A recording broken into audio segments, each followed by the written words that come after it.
Welcome back to Conflicts of Interest. This is episode 825, and today is August 4th, 2025. I'm the host of the show, Kyle Anzalone. A lot of news to talk about in today's show, so I want to jump right into it. Just want to remind people to check out the Kyle Anzalone show. Very easy to find. It is the first link in the show notes page wherever you're watching the show.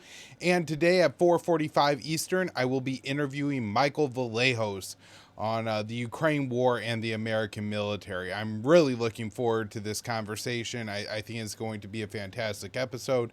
So subscribe to the channel so you don't miss it. And let's get into the news here on Conflicts of Interest. First up, U.S. tells UN that Trump wants deal to end Ukraine war by August 8th. So this one from Dave DeCamp, July 31st, antiwar.com. The U.S. has told the UN Security Council that President Trump wants a deal to be reached to end the war in Ukraine by August 8th, as the U.S. leader is threatening to impose tariffs and sanctions targeting Russia and its trading partners. So the U.S. diplomat John Kelly told the UN Security Council both Russia and Ukraine must negotiate a ceasefire and durable peace. It's time to make a deal. President Trump has made clear that it must be done by August 8th. The United States is prepared to implement additional measures to secure peace. The message to the UN came as President Trump said earlier this week that he wants shortening his original deadline, that he wanted a deal within 10 to 12 days. The president initially said he would want the war to end in 50 days, a deadline that would have fallen on September 2nd. Trump has previously threatened to hit Russia's trading partners with 100% tariffs, and a bill in the Senate that has 84 co-sponsors would have 500% tariffs on any country that knowingly engages in exchange of Russian origin uranium and petroleum products. Either step would have a significant impact on the U.S. and the global economy, since China and India are major buyers of Russian oil. Trump said on Thursday that he would impose 25% tariffs on India and an unspecified penalty, a step he said was being taken in response to India's own trade barriers and its trade relationship with Russia, though he signaled the tariffs could change as Washington and New Delhi engaged in negotiations. For its part, Russia has made clear that it is not fazed by Trump's ultimatum and that it is willing to continue the war until it achieves its goals. Russia and Ukraine are also extremely far apart on their conditions for a peace, making Trump's deadline for an agreement unrealistic. And we now have Ukraine calling for the U.S. to strangle Russia's economy.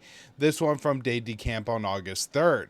A senior advisor to Ukrainian President Zalinski is calling on the U.S. to strangle the Russian economy by imposing tariffs on Moscow's trading partners, though the U.S. measures are unlikely to hurt Russia. So the advisor to Zalinski said, the Russian economy geared for war cannot withstand the pressure and is holding on only through the sale of energy resources. It is possible to strangle the economy with secondary tariffs posed by the USA. President Trump has threatened to hit countries who are purchasing Russian oil with a 100% tariff, and so this is just, I think, looking to prod Trump into taking that step. Now, one more story on the war in Ukraine that I want to touch on today. This one I wrote for the Institute on July 31st. Zalinski signs law allowing Ukrainians over 60 to join military in limited roles. So Ukrainians aged 60 and older can now serve in non-combat roles thanks to new legislation. The elderly Ukrainians will need special approval and get medical clearance before enlisting. The law was passed by the Ukrainian legislature earlier this month and signed by President Zalinski on Tuesday, allowing people over the age of 60 to serve in limited roles until martial law in Ukraine is lifted. The current martial law authorization is set to lapse next month. Zalinski has requested that lawmakers extend it for an additional 90 days. Zalinski's presidential term has already expired, and he has used martial law to remain in office. Zalinski signed the law, increasing the age limit as Ukraine continues to struggle with manpower in the war with Russia. Last year, Ukraine lowered its draft age from 27 to 25, but has resisted calls from the U.S. to drop it to 18. A Ukrainian MP explained earlier this month that her country was facing a severe manpower shortage, saying, "Our main problem is people. Nobody is giving us people." The MP even said that if President Donald Trump sent more weapons to Ukraine, the war cannot last forever. And so, I think that's an important update on the kind of status of the war from the Ukrainian side, that they're extending the age of people who could serve in the military. Now, of course, they won't be on the front lines. It's not that they're going to have people in wheelchairs trying to carry out offensive maneuvers. However, I do think it's, a sign that they're doing everything they can to get every able-bodied younger man up to the front lines, and so they'll have some other issues dealt with by these older Ukrainians. All right, moving on here to another story about Korea. The U.S. moves dozens of F-16s closer to the North Korean border. Washington is boosting its military presence on the Korean peninsula by creating another super squadron near the demilitarized zone. The move follows North Korea saying it will only engage in talks with the U.S. if Washington drops its demand that Pyongyang give up its nuclear weapons.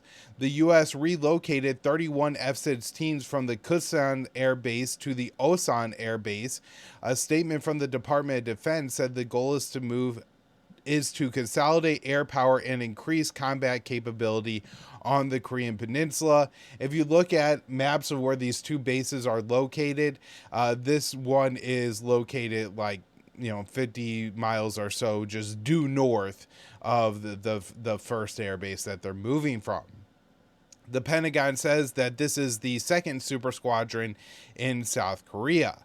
Last week, as we covered on the show, Pyongyang ruled out talks with Washington unless the U.S. dropped its demand that North Korea give up its nuclear weapons, and North Korea said it was unwilling to engage in direct talks with South Korea, mainly pointing to its subservient military relationship with the U.S. as the reason for that. Next up here, a story on China and the U.S. military buildup in the Pacific. U.S. and Japan discuss scenario for U.S. nuclear weapons use.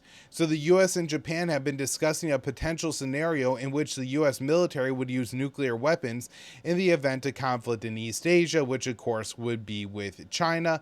This is terrifying, and the U.S. can't possibly wage an actual war with China over Taiwan at this point, given how much is struggling to continue military operations against the Houthis in the Red Sea, supplying Israel with the interceptors that they need and shooting down missiles from when Israel pits fights in the Middle East, and of course to arm Ukraine. It just seems completely unreasonable that we could fight an actual conventional war with China at this point, and so I'm sure that would mean they would go to nuclear arms faster.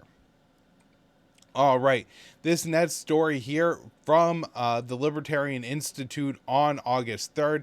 Netanyahu wants decisive military victory in Gaza. So Israeli Prime Minister Benjamin Netanyahu is convinced a deal with Hamas is not possible and is seeking a decisive military victory in Gaza. Last week, Tel Aviv and Washington said they were unwilling to implement any phased agreement with Hamas, and all remaining Israeli hostages must be released at once.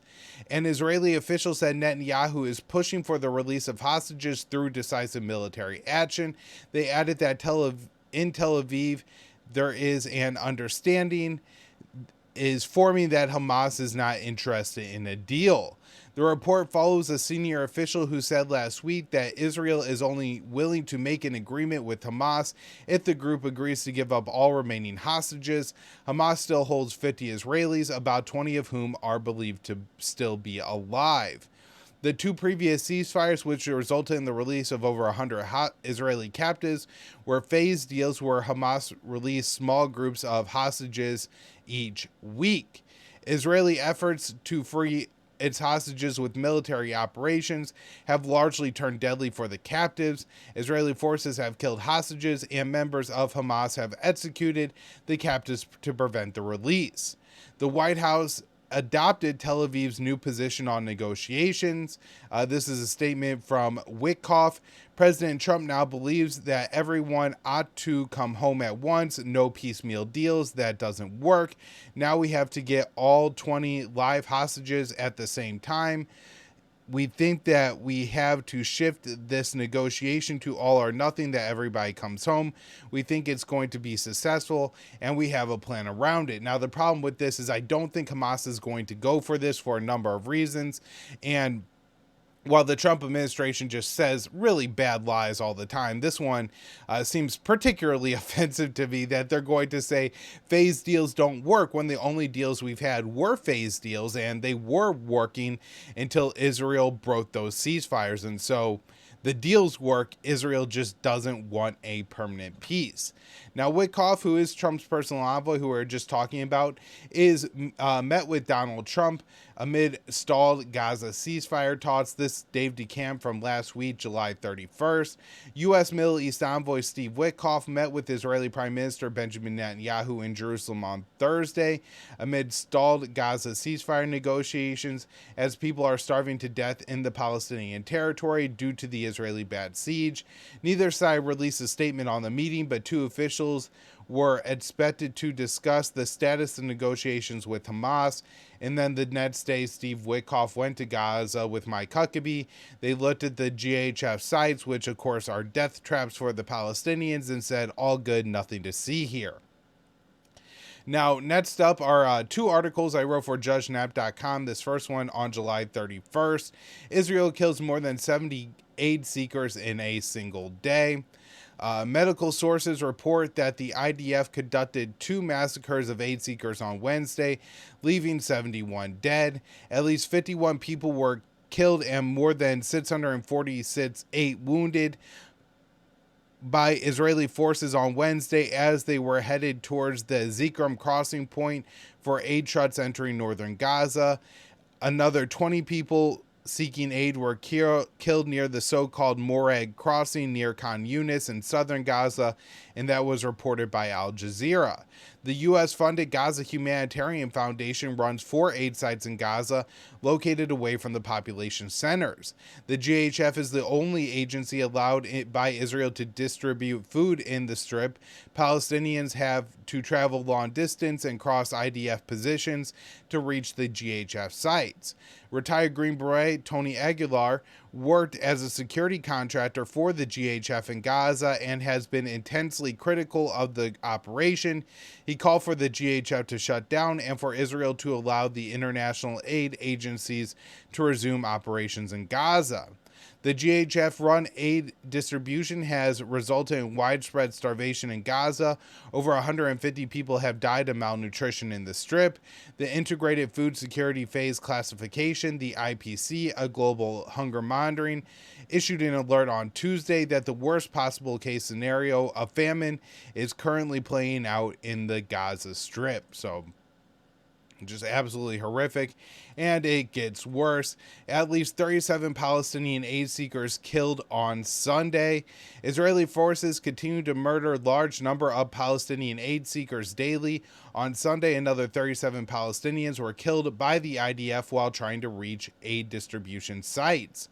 The Palestinian news agency Wafa reported the daily death toll after speaking with witnesses and doctors. Overall, Israel killed 70 Palestinians on Sunday. The death toll is expected to increase. In one massacre of aid seekers near Khan Yunis, 7 Palestinians were killed when Israeli soldiers opened fire on desperate civilians. 15-year-old Abdul Raham Abu Jazar, who was shot in the head by Israeli forces near Gaza City while attempting to get food for his civilians. He told Al Jazeera, "It was my first time going to the distribution point. I went there because my siblings and I had to get food. We could not find anything to eat." He will likely permanently lose vision in an eye from his injury. He recounted, "We were running when they began shooting at us with with three others. Three of them were hit. As soon as they started running, they opened fire. Then I felt something like electricity shoot through my body. I collapsed to the ground. I felt as though I had been electrocuted. I didn't know where I was. I just blacked out. When I woke up, I asked people, where am I? British doctor Nick Menard, who was recently in Gaza, said he frequently treated young Palestinian boys who were shot by Israeli forces. Many of the children were attempting to reach aid sites. There are only 4 aid distribution sites in the Strip, all run by the GHF, and the organization has also been intensely criticized by international aid agencies. At least 1,400 Palestinians have been killed attempting to reach the GHF sites since the organization started operations on May 27th. The GHF distributions are inadequate to feed the people of Gaza. At least 6 Palestinians starved to death on Sunday. And Dave DeCamp points out here at antiwar.com that those starvation deaths were a part of 16 starvation deaths that happened over the weekend. So it's just absolutely brutal what is happening to the Palestinians at the hands of the Israelis at this point. Next up, this article I wrote for the Libertarian Institute on July 31st. Canada plans to recognize Palestinian state. The Canadian Prime Minister announced that Ottawa would recognize a Palestinian state at the upcoming UN General Assembly meeting. France and potentially the UK also plan to vote for a Palestine to become a UN member state. So this was the statement from UK Prime Minister Mark Carney. Preserving a two-state solution means standing with all people who choose peace over violence or terrorism and honoring their innate desire for a peaceful coexistence of Israel and Palestine as the only roadmap for a secure and prosperous future. Ottawa followed Paris and London in the declaration. French President Emmanuel Macron said on Monday, a week ago, that his country would recognize Palestinian as a UN member state. UK leader Keir Starmer made a similar announcement on Tuesday, but added that he would only recognize Palestine if Israel did not agree to a ceasefire by September, which is when the UN meeting will take place. So Starmer said, as part of this process towards peace, I can confirm that the UK will recognize the state of Palestine by the United Nations General Assembly in September, unless the Israeli government takes substantive steps to end the appalling situation in Gaza, agree to a ceasefire, and to commit to a long-term sustainable peace, reviving the prospect of a two-state solution. And this includes allowing the UN to restart the supply of aid, and by making it clear there will be no annexations in the West Bank. Prime Minister Benjamin Netanyahu lashed out at Starmer over the announcement, saying Starmer rewards Hamas monstrous terrorism and punishes its victims. A jihadist state on Israel's border today will threaten Britain tomorrow. Appeasement towards jihadist terrorists always fails. It will fail you too. It will not happen. And so Trump is now putting pressure on Canada to over its declaration here. So this one from Dave DeCamp at antiwar.com. Trump threatens trade deal with Canada over its plan to recognize a Palestinian state. President Trump has said it would be very hard to reach a deal with Canada if it recognizes a Palestinian state, suggesting the U.S. trade relationship with its neighbor hinges on its stance towards Israel. So Trump wrote on Truth Social on Thursday morning, wow, Canada has just announced that it is backing statehood for Palestine. That will make it very hard for us to make a trade deal with them. Oh, Canada. The post came after Prime Minister Mark Carney said Canada would recognize a Palestinian state in September if the Palestinian Authority agrees to certain conditions. And so Carney's comments came after both the UK and France also announced plans to recognize a Palestinian state, which Trump has also rebuked. Trump said on Wednesday, when asked about the UK plan, "You're rewarding Hamas. If you do that, I don't think they should be rewarded." While the talking point from the U.S. and Israel is that recognizing a Palestinian state, the Western countries would consider the PA the de facto governing body, and the PA has repeatedly called for Hamas to disarm and give up its governance in Gaza. Despite the PA's stance and Trump's previous favorable comments about the PA, President Mohammed Abbas, the Trump administration is taking action against the body. The State Department announced on Thursday that it would be imposing sanctions on the PA and Palestinian Liberation Organization and officials of those groups over their support for the International Criminal Court and the International Court of Justice's actions against Israel. And so Trump just makes it clear time and time again that he is completely going to leverage all of the U.S. empire to do what is best for Israel, not the United States. All right, this article I wrote for JudgeNap.com on August 3rd. IDF links increase in soldier suicides to ongoing wars. The pace of Israeli soldiers killing themselves has nearly doubled this year, with the IDF attributing the growing number of suicides to the ongoing war fighting. So, official of the IDF told the Israeli public broadcaster Khan, most of the suicides resulted from complex realities created by war. War has consequences. Last year, the IDF reported 21 suicides. That number this year so far is 17. Haaretz reports that 7 soldiers killed themselves in July. The IDF is launching an investigation into the spike of suicides. The number is considered to be an undercount as the IDF does not report the deaths of reservists who may have recently been deployed to combat. Israel is engaged in multiple conflicts. The IDF is occupying large swaths of southern Syria and Lebanon.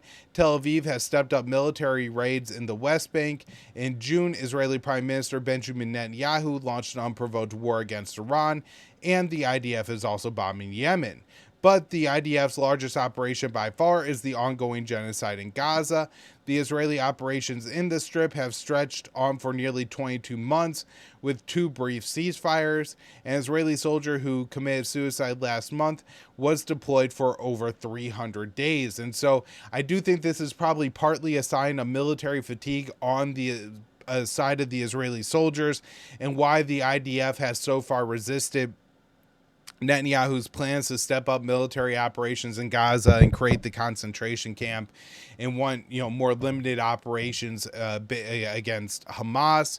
Where the other thing I thought was really notable here, and I just wanted to highlight, is they know this, right? That the leaders of the United States, Israel, and other countries understand that the mental scars and traumas from war are absolutely devastating, and it's going to lead to a large number of their own soldiers taking their lives.